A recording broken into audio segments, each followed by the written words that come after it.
Oi, gente, meu nome é Ana Beatriz e nesse vídeo eu vou falar um pouco sobre o livro A Teoria dos Sentimentos Morais, do Adam Smith, ou então, como o próprio livro se intitula, Ensaio para uma análise dos princípios pelos quais os homens naturalmente julgam a conduta e o caráter, primeiro de seus próximos, depois de si mesmos, acrescida de uma dissertação sobre a origem das línguas. Então vamos lá. Vou começar com uma breve biografia do autor e o contexto em que a obra foi produzida. Depois a gente passa para o livro em si. A biografia que eu vou apresentar é a que está presente na própria edição que li e que foi escrita por Douglas Stuart, um filósofo escocês que viveu entre os séculos 18 e 19 e que era amigo pessoal do Adam Smith. O Smith nasceu em Kirkcaldy, que é uma cidade da Escócia. Seu pai faleceu poucos meses antes dele nascer, tornando ele um filho único. E em 1751, ele foi escolhido como professor de lógica na Universidade de Glasgow. E no ano seguinte, foi nomeado professor para a cadeira de filosofia moral da mesma universidade. Ele dividiu seu curso em 4 partes: teologia natural, o que era ética, moral relativa à justiça e normas para aumentar a riqueza.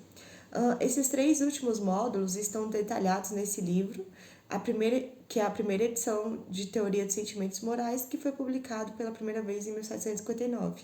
E foi o primeiro livro do autor, que já tinha uma reputação considerável como orador sobre retórica e literatura. Muitos escritores modernos, à época, discutiam sobre ética. Dentre eles, um amigo pessoal do Adam Smith, que era o David Hume. Isso é importante porque o próprio Stuart diz que, em seu livro, que Smith não rejeitou inteiramente a proposta do Hume. E, de fato, ele chega a concordar com o amigo em alguns pontos, mas propôs uma teoria ética completamente nova. Essa teoria ela foi resumida no início do livro em 2 partes: a ciência ética, ou teoria da moral, em que ele levanta 2 questões. Por qual princípio da nossa Constituição somos levados a formar a noção de distinção moral? Seria por percepção ou distinção do que é verdadeiro ou falso? A segunda parte, na qual sua teoria foi dividida, Adam Smith se pergunta qual é o objetivo da aprovação moral e quais são as qualidades da virtude. Em suma, o livro pretende verificar a origem de nossas ideias morais e relacionar os fenômenos de percepção e suas leis mais simples relacionar os fenômenos de percepção às suas leis mais simples e mais gerais. A partir daqui, o livro é dividido em 7 partes e cada parte é dividida em seções e nelas contém desde a introdução ao desenvolvimento e a conclusão de cada uma dessas partes. E na primeira, intitulada Do efeito da utilidade sobre o sentimento de aprovação, ele começa falando sobre o senso de conveniência e o primeiro sentimento sobre o qual ele discorre é a simpatia, dizendo que, como não temos experiência imediata do que os outros sentem, somente podemos formar uma ideia da maneira como são afetados se imaginarmos o que nós mesmos sentiríamos numa situação semelhante. No entanto, o Smith também diz que nunca seremos capazes de nos colocar na posição de um semelhante que está sofrendo. Apenas nossa imaginação pode representar partes da dor sofrida. No entanto, nos basta a ilusão dessa experiência para despertar em nós a solidariedade, que é entendida como nossa capacidade de se colocar no lugar do alvo da tortura. Então, basicamente, a solidariedade é um sentimento genuíno gerado pela simpatia, mas não significa que isso nos torna genuinamente bons, pois só nos colocamos no lugar de quem julgamos ser a vítima, às vezes sem sabermos de toda a situação. E não se leva em conta que uma pessoa de atitudes rudes pode estar se defendendo, então, de forma automática, nos colocamos ao lado de quem parece sofrer. A simpatia também é capaz de nos trazer validação dos nossos próprios sentimentos, espelhados em outras pessoas. Essa simpatia mútua, ela provoca prazer. Por outro lado, se nos depararmos com uma desvalidação, provoca antipatia e choque. As amizades, por exemplo, nascem a partir de uma compatibilidade com os desagrados, o que nos faz simpatizar com os mesmos ressentimentos, porque nos agrada a ideia de compartilhar sentimentos. E isso melhora quando essa identificação se enquadra das nossas expectativas. E se as reações são exageradas ou apequenadas em relação ao que se espera, é de se imaginar que em breve a amizade diminua. Esses afetos são julgados por suas conveniências ou inconveniências, e também são julgados os afetos alheios dessa forma, e por sua consonância ou dissonância em relação aos nossos. O Smith diz que procuramos espelhar emoções e sentimentos.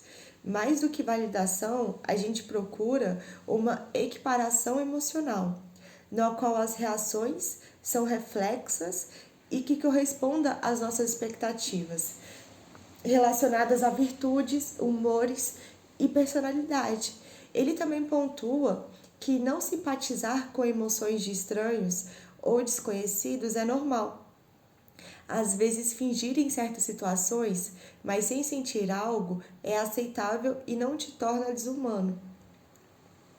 Quando os gostos divergem ou se encontram, pode-se julgar uma pessoa e seus sentimentos, ou seja, se a pessoa gosta das mesmas coisas que você e se além de gostar, ela também complementa ou aprofunda nos sentimentos, nos sentimos aptos a elogiar essa pessoa e chamamos isso de admiração pelo intelecto, pois originalmente aprovamos o julgamento do outro homem, não como algo útil, mas como algo certo.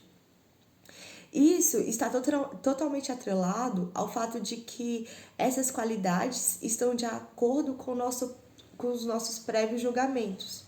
E ter uma utilidade ou não só será medido posteriormente. E quando meus problemas geram a resposta esperada de empatia no ouvinte, não é normal se afastar e antipatizar com o outro que julgamos ser o vilão dessa situação. É por isso que, raras as vezes, portanto, o espírito fica tão perturbado que a companhia de um amigo não lhe restaure algum nível de tranquilidade.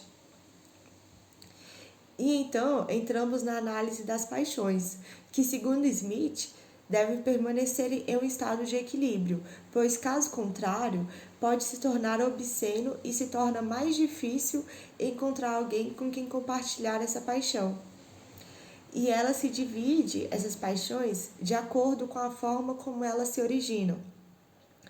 Há as paixões que se originam no corpo, que devem ser controladas, pois certos impulsos eles são indecentes e demonstrá-los nos torna mais próximos de animais.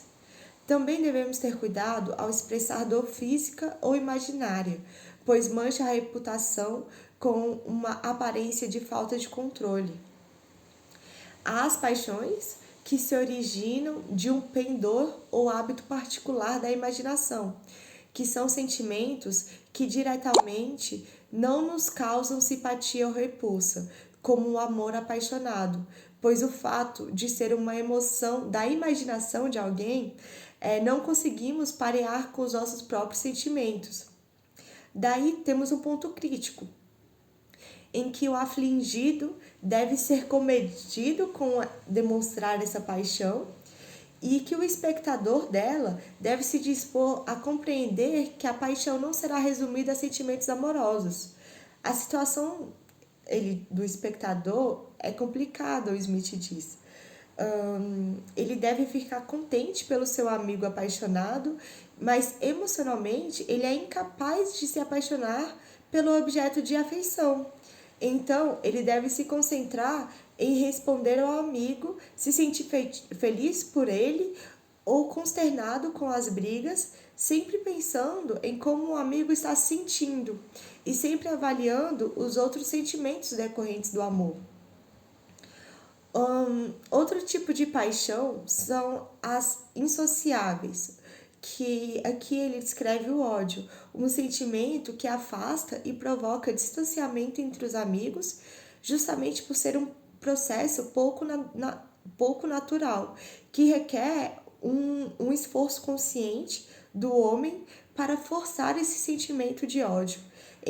E por último, temos as paixões sociais, onde temos o amor agradável, que se preocupa e faz bem ao receptor, principalmente quando é recíproco.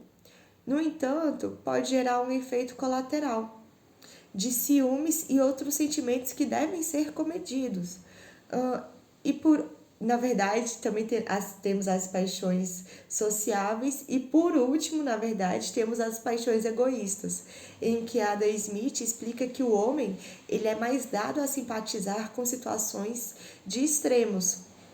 Ou seja, se a desgraça vivida não for tão grande, provavelmente o seu amigo ele fará graça da situação. E se for algo bom a acontecer, a gente deve diminuir a carga emocional, pois o homem tende a sentir inveja e se afastar, pois felicidades extremas não geram simpatia e não são apelativas para os outros. E aí, todo esse sistema, ele dá origem à ambição e à distinção social, uma vez que buscamos por riqueza porque a felicidade parece atrair mais simpatia. E é por essa razão que dissimulamos nossa pobreza e sofrimento. No entanto, essa busca ela pode corromper os sentimentos morais do homem. E nesse momento, o Adam Smith ele classifica o homem em 3 tipos. O homem rico, que é admirado por ter dinheiro e encontra na sua fortuna o meio para atrair a admiração, sem nenhum esforço, deixando que o dinheiro faça todo o trabalho. E aí a gente tem o homem médio, que se preocupa em ser uma pessoa de bom caráter e honesto, e que serve para admirar outros. E o homem sábio, que se esforça para obter conhecimento e humildade, e ele acaba atraindo admiração, porque o homem naturalmente se atrai pela sabedoria. Ele diz também que pessoas gananciosas costumam abandonar suas virtudes em prol de uma realidade endinheirada. Movidas pela inveja, elas seguem um caminho no qual moda, fama e riqueza são seus únicos objetivos. Mas que essas pessoas, elas raramente têm sucesso, já que são levadas muitas vezes a trair, maquinar guerras, intrigas, fofocas e constantemente acabam sendo punidas por isso.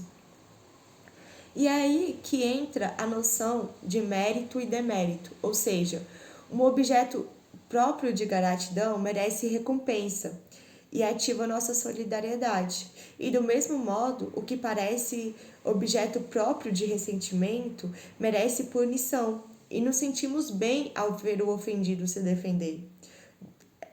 Pois do alto de nossa observação, nossa solidariedade é ativada quando vemos uma injustiça. Outro aspecto desse mecanismo é nos sentirmos agradecidos por uma benfeitoria quando conhecemos o agradecido, mas nos sentimos muito inconformados quando uma pessoa não recebe algo que merece. Esse é o nosso senso de justiça. E segundo Smith, sobre isso, ele ainda não diz que não tem como homem, ele ainda diz que não tem como o homem estimar alguém mais do que a si mesmo. E quando, em meio à multidão, o homem simula ser mais humilde para não ficar mal visto, E também que o homem prejudica seu igual, pois na multidão todos os homens são, pois o homem é igual a todos, e aos poucos ele toma consciência dos seus atos atrozes que cometeu e sente remorso. Eu não sei se eu me fiz clara nessa parte, mas basicamente aqui ele está descrevendo o senso de justiça dele. Então, o Smith acredita que o homem não deve fazer mal ao seu semelhante, e para ele todos são semelhantes, e que quando isso acontece, quando um homem faz mal a outro, ele em algum momento vai recuperar o seu juízo e vai sentir remorso pelo que fez. E aí, de acordo com Smith, existe uma hierarquia para o grau dessas atrocidades cometidas, e essa hierarquia ela é marcada de acordo com as leis. A primeira é assassinato, depois roubo, assalto ou outra violação de propriedade e, por último, violação dos direitos pessoais. Então, teoricamente, quando em uma multidão compartilhamos do amor próprio que cada um sente, e quando alguém se comporta de forma a demonstrar que se importa mais consigo mesmo e, por consequência disso, afeta terceiros, vira foco do ressentimento que sentimos ao sermos prejudicados. E quando essa pessoa é punida, aos poucos ela avalia as próprias ações e toma consciência do que fez. E tudo isso tem uma função utilitária na natureza, que é de manutenção e propagação da nossa espécie. No entanto, esse esquema pode ser afetado pelo que ele chama de fortuna, que seria uma espécie de acaso. E é por isso que temos que julgar os homens pelas suas intenções, segundo o Smith. Ou seja, um homem que tem bons sentimentos e boas intenções, mas não consegue cumprir uma promessa a um amigo, ele deve ser visto com bons olhos, mesmo que ele tenha falhado. E o contrário também é verdade. Quando alguém age de forma inconsequente, ele deve ser punido pela sua intenção e não pelo êxito ou não do seu ato. O Smith se aprofunda ainda mais na questão de aprovação e desaprovação, mas dessa vez ele fala da aprovação e desaprovação quanto a si mesmo. E diz que só somos capazes de fazer valor de nossos interesses quando a gente confronta, quando são confrontados com a ideia do que é normativo. E que começamos avaliando e julgando nossa aparência com base no que consideramos aceitável para os outros. Porque nós nos julgamos também, nós os julgamos também. Então, escolhemos o que será ou não externado para que passemos pelo juízo de valor dos outros, com base no que supomos ser normativo. Ou seja, a gente olha, vê o que é aceitável para os outros e a gente tenta se comportar da mesma maneira, tentando não externar uma forma que não seja agradável para a gente, ou que a gente não julgue que seja agradável nos outros.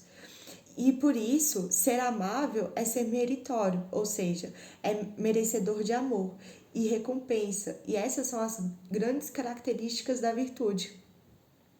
No entanto, esse senso de si ele é inapropriado, uma vez que muitas vezes ele nos leva à indiferença para com os problemas dos nossos semelhantes e nos faz ter uma preocupação maior com os nossos problemas. E essa indiferença tem que ser combatida com o estudo da filosofia. Ele diz que o homem mais perfeitamente virtuoso, o homem a quem naturalmente mais amamos e reverenciamos, é o que associa ao mais perfeito controle de seus sentimentos originais e egoístas, a mais refinada sensibilidade para os sentimentos originais dos outros, ou seja, é aquele que sabe controlar os seus próprios sentimentos e sabe dar importância aos sentimentos originais dos outros. A observação dos semelhantes é algo de extrema importância para a autorregulação. Afinal, as regras da moralidade fundamentam-se na experiência de que, em casos particulares, aprovam onde se aprovam nossas faculdades morais ou nosso senso de mérito e conveniência. Essas regras gerais de conduta é o que dá ao ser humano seu senso de dever e determina o mérito ou o demérito das ações. O Smith diz que quando essas regras gerais passam a ser consideradas como as leis de um ser onipresente, passam a adquirir uma nova sacralidade. E com essa frase, além do aspecto moral, ele também abriga um aspecto religioso à sua teoria. Mas nem sempre o ser humano ele deve agir apenas em razão desse senso de dever, pois as regras sociais podem ser vagas e confusas, com exceção das regras de justiça, que são claras e bastante precisas. E aí a gente deve aprendê-las primeiro, porque aí podemos nos guiar quando não sabemos outras regras.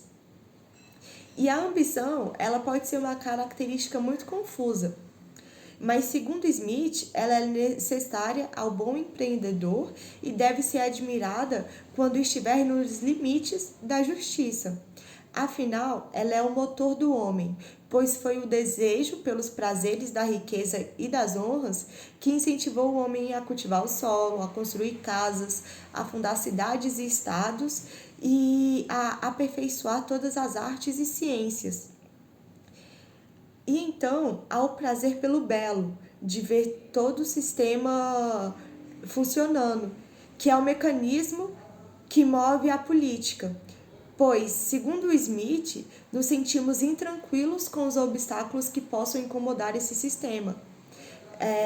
Mas esse sentimento, ele nasce não de uma simpatia para com aqueles que vivem sob o sistema, e sim de uma vontade de aperfeiçoá-lo. E esse mecanismo ele é chamado pelo autor de a beleza da utilidade. E esse senso de beleza, ele vem de duas origens. Pelo costume, quando vemos algum objeto junto a outro por várias vezes e nos acostumamos a ele, nós temos a sensação de que falta algo quando não os vemos juntos. Como, por exemplo, se uma roupa ela não tem nenhum tipo de adorno, a gente acha estranho, talvez não tão bonito. No entanto, algumas coisas, elas simplesmente são mais bonitas.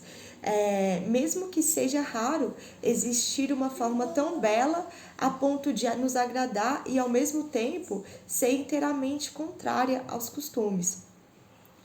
E, no entanto, esses costumes não exercem influência significativa nas regras de conduta, apenas em casos isolados relativos a profissões, mas que no esquema geral as regras são as mesmas para todo mundo e se espera as mesmas coisas nesse aspecto de diferentes indivíduos, e os costumes eles não podem influenciar nas regras gerais de conduta.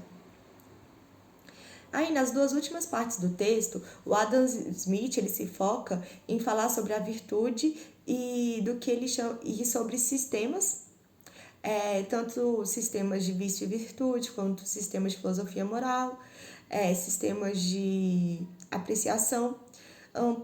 Para começar, na sexta parte, ele diz que quando consideramos o caráter de um indivíduo qualquer, naturalmente nós vemos ele sob dois aspectos diferentes. Primeiro, sobre como pode afetar sua própria felicidade.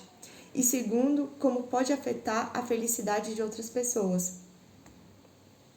Sobre a sua própria felicidade, o autor diz que é respeitável que, quando com prudência, o homem ambiciona alcançar uma fortuna suficiente para cuidar da saúde, para conquistar respeito e uma boa reputação. No entanto, quando falta-lhe prudência, combinada com outros vícios, e a incapacidade de cuidar de si mesmo, o homem se torna vil, e de outros eles apenas receberá compaixão, negligência ou desprezo.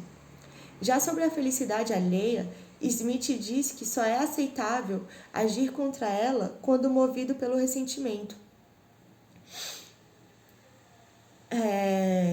de uma injustiça que essa pessoa tentou ou de fato cometeu. Por isso, foram criadas as leis civis e criminais e o Estado, e esse Estado usa a força para impedir ou punir essas injustiças.